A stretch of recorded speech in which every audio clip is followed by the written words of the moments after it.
un bien physique. Ça a germé dans ma tête.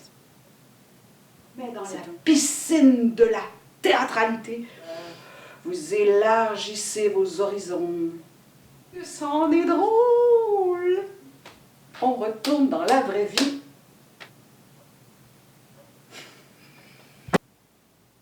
Ah bon? C'est ça qui se passait quand j'ai vu telle chose dans un autre contexte. Il y avait cette passion-là en arrière qui était cachée, qui était refoulée, qui était interdite. Le théâtre, c'est aussi ça. C'est le lieu d'exprimer les choses interdites. Transgresser le silence, transgresser l'obéissance.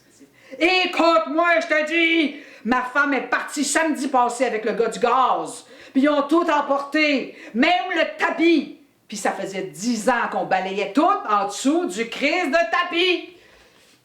Et c'est pour ça que l'art théâtral a toujours un côté subversif. Qui a subi la censure, qui a subi la discrimination.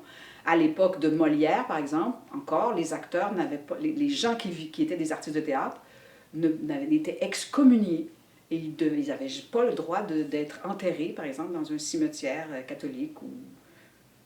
Ils étaient bannis, ils étaient rejetés parce qu'ils se permettent des choses interdites sur scène qui intéressent tout le monde, dans le fond. Voyez-vous? Donc, c'est vraiment un jeu de tension entre ce que je sais de la vie, ce que je sens en moi et ce que je vois qui est possible. Et attendez! Vous n'avez pas de femme, ok. Mais vous avez sûrement un père. Les tête-à-tête avec les pères, c'est ma spécialité. L'homme agressif. Mon père, ça fait 15 ans que je ne l'ai pas vu, figure-toi donc. Simon, ben justement, disons qu'il est ici. Je peux vous faire une démonstration tout de suite. Bon, ok. Disons que vous êtes votre père et puis moi, je suis vous. Ben, je veux dire, je suis moi qui prends votre place. Disons qu'on est au restaurant. On a pris un bon souper, disons du rôti de bœuf, puis des patates pilées. Puis là, ben, on fume un cigare. L'homme agressif. Voyez le rôti de bœuf. Ce n'est qu'une possibilité, c'est pas une réalité.